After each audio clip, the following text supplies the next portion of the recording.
కాలమునందు ఈశ్వరుడి యొక్క అనుగ్రహం చాలా విశేషంగా ఉన్న కారణం చేత ఒక జీవిత పర్యాంతానికి సరిపడినటువంటి ఉపాసన ఆ రోజు చేసుకోవడానికి సాధ్యమవుతుంది.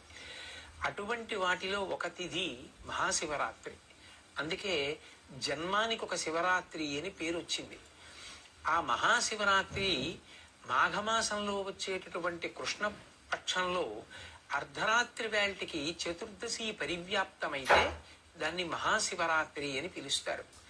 మాఘమాసంలో వచ్చినటువంటి కృష్ణపక్ష చతుర్దశి అర్ధరాత్రి వేళ పరమశివుడు లింగాకారంగా ఆవిర్భవించాడు. అది ఎంత పెద్ద లింగము అంటే యజుర్వేదం దాని గురించి మాట్లాడింది.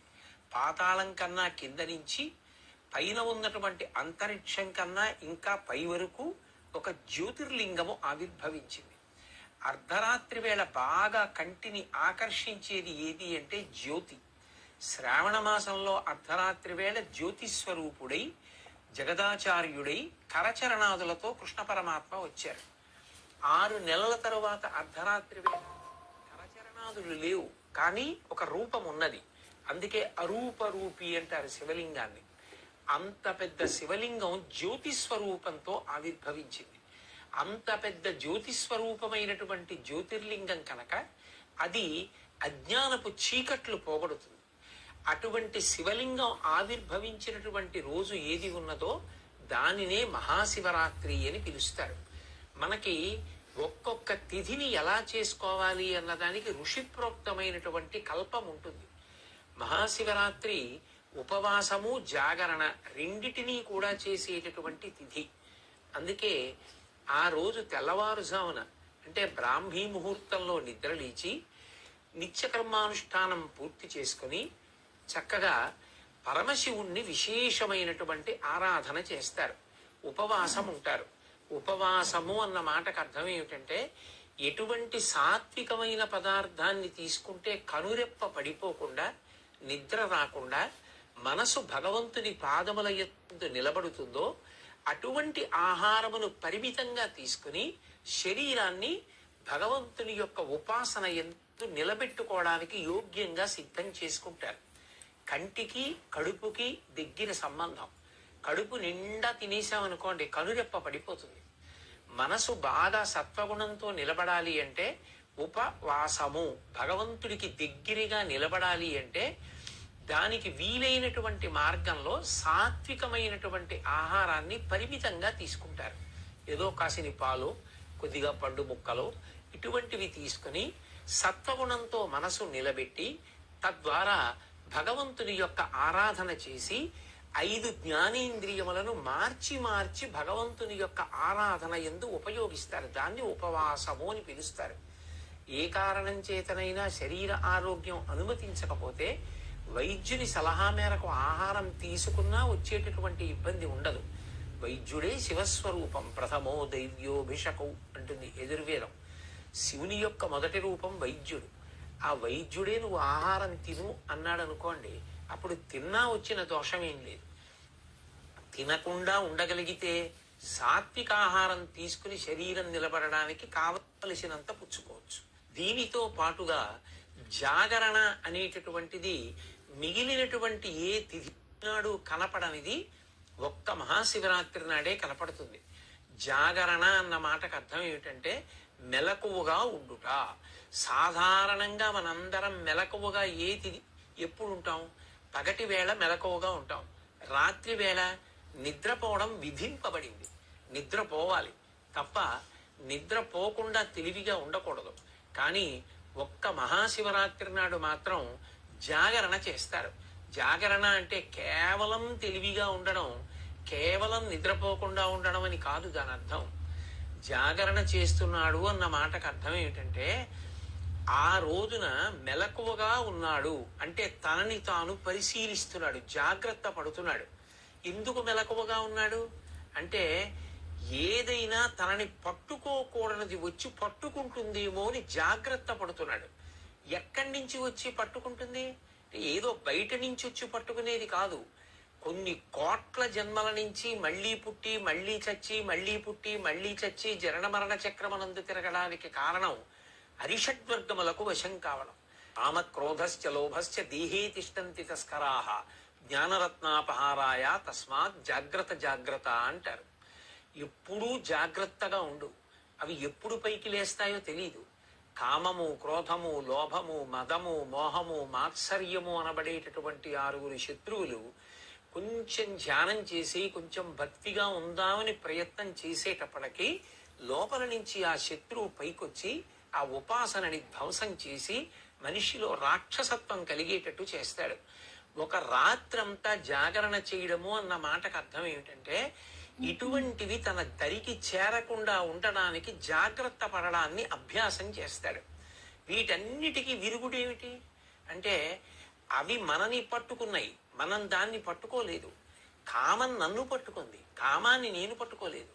కోపం నన్ను పట్టుకుంటుంది, కోపాన్ని నేను పట్టుకోలేదు. లోభం నన్ను పట్టుకుంది, నేను లోభాన్ని పట్టుకోలేదు. అవి నన్ను వదిలిపెట్టాలంటే దానికి పరిష్కారం ఏమిటంటే ఏది చూస్తే దానికి చికాకు కలుగుతుందో అది కనపడితే అది వదిలేస్తుంది. ఉదాహరణకి జలగ పట్టుకుంది అనుకోండి, నెత్తురు తాగేస్తూ ఉంటుంది. మీరు జలగ పట్టుకుందని దాన్ని వదిలించుకుందామని పట్టుకుని లాగారనుకోండి, సాగుతుంది తప్ప వదలదు. అందుకే వీడు జలగలా సాగుతున్నాడు రా అంటారు. అప్పుడు ఏం చేస్తారు, జలగ ఎక్కడ పట్టుకుందో అక్కడ ముగ్గు తీసుకొచ్చి వేస్తారు. జలగ నోటి దగ్గర ముగ్గు వేస్తే దానికి ఆ ముగ్గు అంటే పరమ అసహ్యం, వెంటనే వదిలిపెట్టి కింద పడిపోతుంది.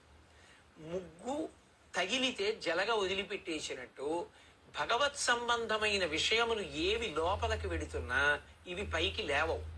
అగ్ని పైకి లేస్తోందనుకోండి, దీప్తమగ్ని వివాంభస అంటారు. నీరు పోసారనుకోండి అగ్ని చల్లారిపోతుంది. నెయ్యి పోస్తే అగ్ని పైకి లేస్తుంది. కోరికలు తీర్చుకున్న కొద్దీ కోరికలు విజృంభిస్తాయి. నాకు కోపం ఎక్కువ అండి అని అదేదో గొప్ప అనుకుంటే కోపం ఎక్కువే అవుతుంది. వాటిని పరిశీలించుకోవాలంటే అవి దేన్ని పోస్తే అణిగిపోతాయో పరిశీలించాలి. ఆ పరిశీలించేటటువంటి రాత్రి ఏది ఉందో, ఏనాడు నువ్వు మెలకువగా ఉండి ఏవి నిన్ను అజ్ఞానపు చీకటిలోకి నెట్టేస్తున్నాయో వాటిని పరిశీలించేటటువంటి రాత్రికి జాగరణమని పేరు. ఆయన జ్ఞానజ్యోతి ఆవిర్భవించినటువంటి పరమ పవిత్రమైన తిథి. ఆ రోజున మనం పరిశీలించడం మొదలు పెడితే మనకి శివానుగ్రహం కలుగుతుంది. ఆయన వచ్చిందే అందుకు.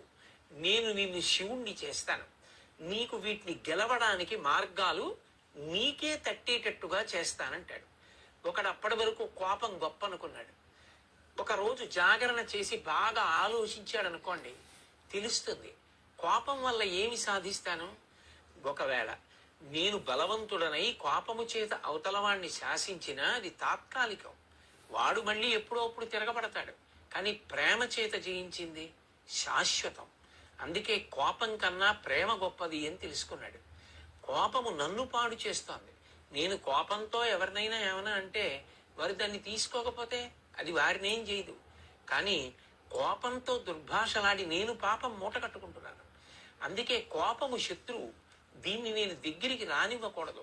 ఇది పైకి లేస్తుంటే నేనేం చెయ్యాలి, అది లేవకుండా నీళ్లు పొయ్యాలి. ఏమిటా నీళ్లు? ఈశ్వర చింతనము. నేను వెంటనే ఓ గదిలోకి వెళ్ళి కూర్చుని భగవంతుడి గురించి ఆలోచించడం మొదలు పెట్టాను అనుకోండి. ఆయన లోకం కోసం హాలాహలాన్ని భక్షించి అందరూ దేన్ని నిరసిస్తారో దాన్ని తీసుకెళ్లి నెత్తి మీద పెట్టుకున్నాడు. చంద్రుడు తప్పు చేశాడని లోకం అంతా విమర్శించింది. ఆ చంద్రుడిని తెచ్చి నెత్తి మీద పెట్టుకున్నాడు. హాలాహలం బయటికెడితే పాడు చేస్తుందని కంఠంలో పెట్టుకున్నాడు. మనం కూడా భగవంతుణ్ణి చూసి మంచిని నేర్చుకోవాలి. ఓ నేను కూడా శివుళ్ళ బతకాలి. ఏది లోకాన్ని పాడు చేస్తుందో అది మాట్లాడకూడదు, కంఠంలో దాచుకోవాలి. ఎంత తప్పు చేసిన వాడైనా మారతాను అని వచ్చినప్పుడు నెత్తి మీద పెట్టుకోవాలి తప్ప ఎప్పుడో తప్పు చేశావని దూరం పెడితే మారే అవకాశం ఎలా కలుగుతుంది? శివారాధన చేస్తాడు అన్న మాటకు అర్థం ఏమిటంటే శివుళ్ళ బ్రతకడం అలవాటు అవుతుంది. జాగరణ చేశాడు అన్న మాటకు అర్థం ఏంటంటే చీకటి పడిందని పడుకున్నాడు తలుపులు వేసుకుని. ఆ రోజు పడుకోలేదు, మెలకువగా ఉన్నాడు. ఆ చీకటిని గెలవడానికి కారణాలు వెతికాడు. నన్ను అజ్ఞానపు చీకటిలోకి తోసేస్తున్న అరిషడ్వర్గములను నేను ఎలా గెలవాలి? బాగా భగవంతుని యందు మనసు పెట్టాడు, ధ్యానం చేశాడు, మంచి గ్రంథపఠనం చేశాడు, శివారాధన చేశాడు. అర్ధరాత్రి కూడా అభిషేకం చేశాడు, పెద్దల మాటలు విన్నాడు, కీర్తనలు విన్నాడు, ఆలోచించాడు, పూజ చేశాడు. మనసుని మార్చి మార్చి ఇంద్రియములతో కలిపి భగవంతుని యొక్క పాదముల దగ్గర పెట్టగా అరిషడ్వర్గములను గెలవడానికి కావలసినటువంటి మార్గములు ఇక్కడే ప్రచోదనమవుతాయి. ఇప్పుడు ఆ అరిషడ్వర్గములను గెలవడం చేతనైంది. ఆయన ఎవరవుతాడు? పశువు పశుపతి అయిపోయాడు. ఎందుకని? అప్పటి వరకు పట్టుకున్న కర్మపాశములు తెగిపోయి భగవంతుని యందు ఐక్యమయ్యాడు. చిరంజీవన్నేవ క్షపిత పశుపాశ వ్యతికర పరానందాభిజ్ఞం రసయతి రసం తద్భజనవాన్ అంటారు శంకర భగవత్పాదుల సౌందర్యలహరిలో. ఆ భగవంతుని యొక్క అనుగ్రహం కలిగితే కర్మపాశములు తెగిపోతే పశుత్వం పోయి పశువు పశుపతి యందు ఐక్యమయ్యాడు. అలా ఉపాసన చేయడానికి యోగ్యమైన రోజు. ఎందుకని? ఆయనే జ్ఞానజ్యోతిగా ఆవిర్భవించాడు. యావత్ బ్రహ్మాండం నిండిపోయేటటువంటి జ్యోతిర్లింగంగా వచ్చాడు. ఈ రోజున ఎవరు నన్ను ఉపాసన చేస్తారో, ఎవరు జాగరణ చేస్తారో వాళ్ళని నేను అనుగ్రహిస్తానన్నాడు. 84 లక్షల జీవరాశులలో దేశకాలములను తెలుసుకుని, ఆ తిథి యొక్క గొప్పతనాన్ని తెలుసుకుని ఉపాసన చెయ్యగలిగినటువంటి శక్తి ఎవరికి ఉంటుంది? ఒక్క మనుష్య ప్రాణికే ఉంటుంది. అందుకే జంతువునాం నరజన్మ దుర్లభం. అటువంటి నరజన్మ ఎత్తిన తరువాత మరి మహాశివరాత్రి లాంటి పర్వదినాన్ని విడిచిపెట్టేసుకుంటే దాని వలన ఎంత ఉపాసన కోల్పోయాం. ఒక జన్మంతా చెయ్యవలసిన సాధన ఒక్క శివరాత్రి నాడు చేస్తే చాలు. ఇక ఇంతకన్నా నువ్వు ఉపాసన చేయడానికి తేలికైనటువంటి రోజు రాదు. అందుకే ఆ రోజు మీరు తెలిసి చెయ్యండి, తెలియక చెయ్యండి, కొన్ని కోట్ల రెట్ల ఫలితాన్ని భగవంతుడు అనుగ్రహించేస్తాడు.